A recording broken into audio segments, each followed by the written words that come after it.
स्वामी देर हो गई।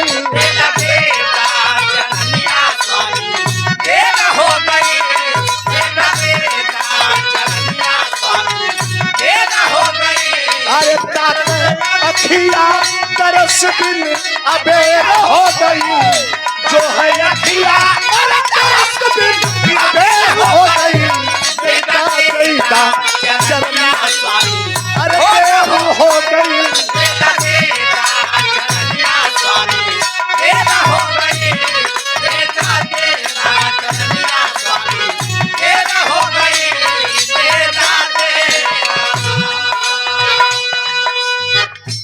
नाम रटत स्वामी चाहे जहाँ रहा, नाम रटत स्वामी दर्शन मिलेला।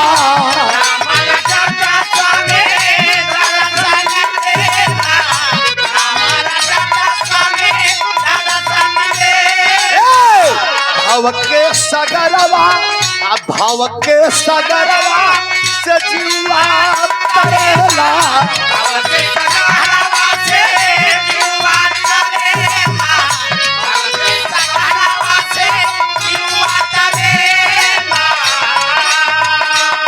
तो यही धरती पर पाप बहुत ढेर हो गई।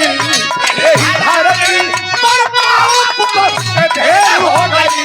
देता देता चरनिया स्वामी ढेर हो गई।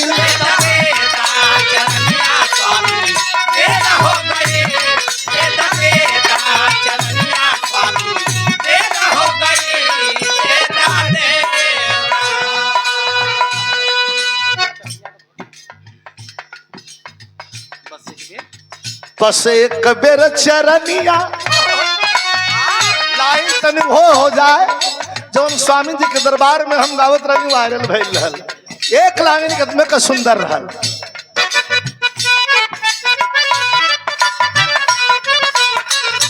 करुणा निधान सद्गुरु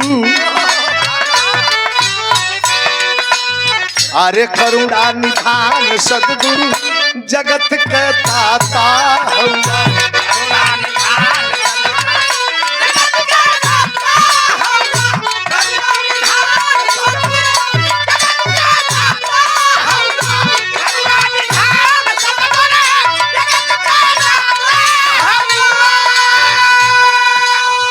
एक लाइन बड़ी सुंदर बहुत एक लाइन बहुत सुंदर।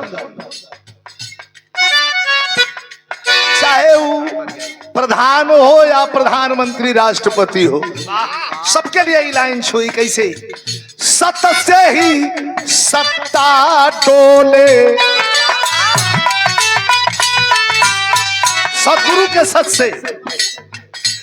से ही सत्ता डोले। सत से ही सत्ता डोले, मर्जी से पत्ता डोले।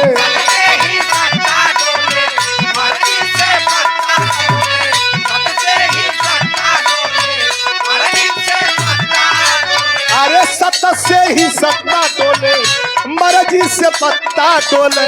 जानला जहान सद्गुरु, जानला जहान सद्गुरु जगत के दाता हुआ।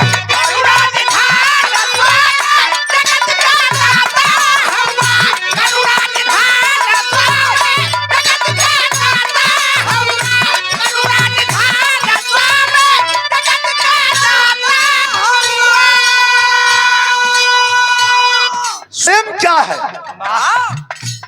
दुनिया में प्रेम से बड़ा कोई न हथियार है और न दुनिया में प्रेम से बड़ा कोई धन है। एक लाइन महोदय, अरे दुर्योधन का निमंत्रण क्या कोई मामूली निमंत्रण था?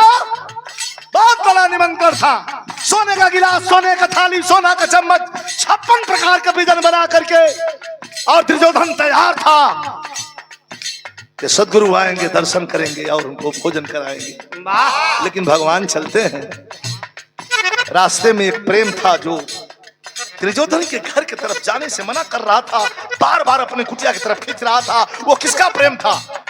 दासी पुत्र महात्मा विदुर चलते जा रहे हैं। जरा विजुअल देखिएगा, मैं गा रहा हूं, आप ध्यान अपना वहां रखिए। महात्मा विदुर के पास और भगवान कृष्ण के पास। कृष्ण चलते जा रहे हैं, चलते जा रहे हैं, लेकिन विदुर बार बार यही कह रहे हैं कि मैं तो गरीब हूं, क्या मेरे पास कुछ खाने के लिए नहीं है, घर में फूटा दाना भी नहीं है, क्या भगवान मेरे पास आ जाएंगे? नहीं नहीं नहीं नहीं नहीं, इसकी कल्पना नहीं की जा सकती, हमारे पास नहीं आएंगे। लेकिन पैर, आत्मा तो है कि उसके निमंत्रण बजाना है, लेकिन पैर बढ़ा था विदुर की ओर। ये प्रेम है। तो कभी कह रहा है, अरे भगत विदुर घर गई, क्या प्रेम है, दिखाई हो प्रेम कैसे। गईला गईला भगत विदुर घर गईला, भगत विदुर घर गईला, प्रेम से सकल खैला, अरे प्रेम से भगत विदुर घर गईला, प्रेम से अरे भगत विदुर घर गईला, प्रेम से सकल खैला, छोड़ के पाकवान सदगुरु, छोड़ के पाकवान जगत का दाता,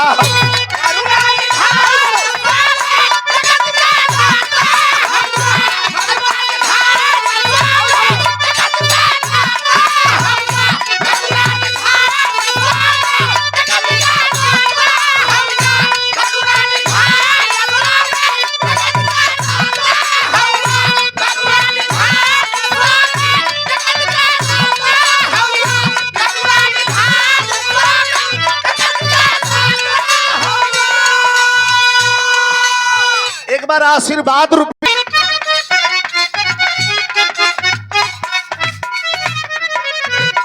बिहारी गणेश, अरे स्वामी बिहारी गुरु गणेश राम लाल के, स्वामी बिहारी गुरु गणेश राम लाल के, स्वामी बिहारी गुरु गणेश राम लाल के। हम एगो भक्त हई, पूर्णिमा महीना में एक दिन पूर्णिमा आवे ले, पूर्णिमा के दिन धरती के पर कहीं रहब हम भाई विंध्यवासिनी के धाम पर रही। लागले साल चमाव में हमार कार्यक्रम भी रहल, बड़ा सुन के तबीयत प्रसन्न भई। गाना बड़ी बात नहीं है, गा करके प्रेम का विस्तार कर देना, प्रेम से सराबोर कर देना। वो चाहे कलाकार हो, श्रोता हो, और चाहे हमसे बड़ा हो या छोटा हो, महफिल में जो प्रेम से लूट लिया वही कलाकार है। और मैंने देखा, एक बार ताली बजा के सम्मान होगी कि चाहिए। हमारे कमलेश पाल जी, डॉक्टर कमलेश पाल जी, शुभ आशीर्वाद, धन्यवाद, तरक्की करें, खूब आगे बढ़े। आप लोगों पर बहुत बड़ा भार है इस बिरहा का। हम लोगों से जो सपरा, हमरो तो काम खत्म है रहल, एक्सीडेंटवा भयल रहल, हम सोचले कि बस हम निकली दे, काम खत्म है हो। लेकिन हाँ, बिरहा में इक्का दुक्का लोग बच गईलन। इंडस्ट्री, फिल्म इंडस्ट्री से लेके बिरहा तक कोई कोई बच गया होगा, नहीं तो एक्सीडेंट में ऐसा कोई नहीं था कि जे नहीं वेदांता से लेकर के और घर तक न आया हो। बचे आयल ओहू का आशीर्वाद, जे ना आयल ओहू का आशीर्वाद तब तक खड़ा है। आखिरी लाइन, 500 रुपए का पुरस्कार प्रदान किया गया है। माई के चुनरी बाप, माला बाप, अच्छा, दीपू इलेक्ट्रिक मोटर वेंडिंग की ओर से दीपू पाल, क्या कहना है, 500 रुपया पुरस्कार प्रदान करें हमारे छोटे भाई डॉक्टर कमलेश पाल जी, 500 रुपया पुरस्कार प्रदान करें, धन्यवाद हो भैया हो।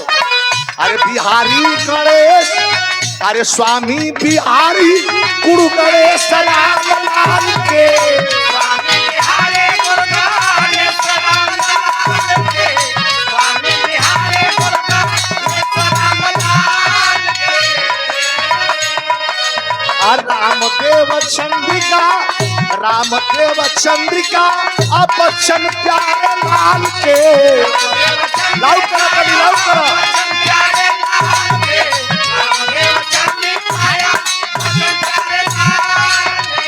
लेकिन स्वामी जी का कृपा भाई तो एक लाइन कहे के पड़ल।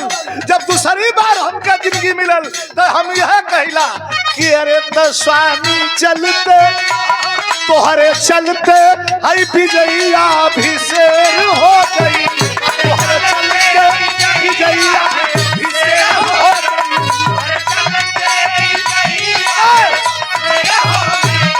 तोहरे चलते और विजयिया भी शेर हो गई। अरे देता देता चरनिया स्वामी अरे तेरे हो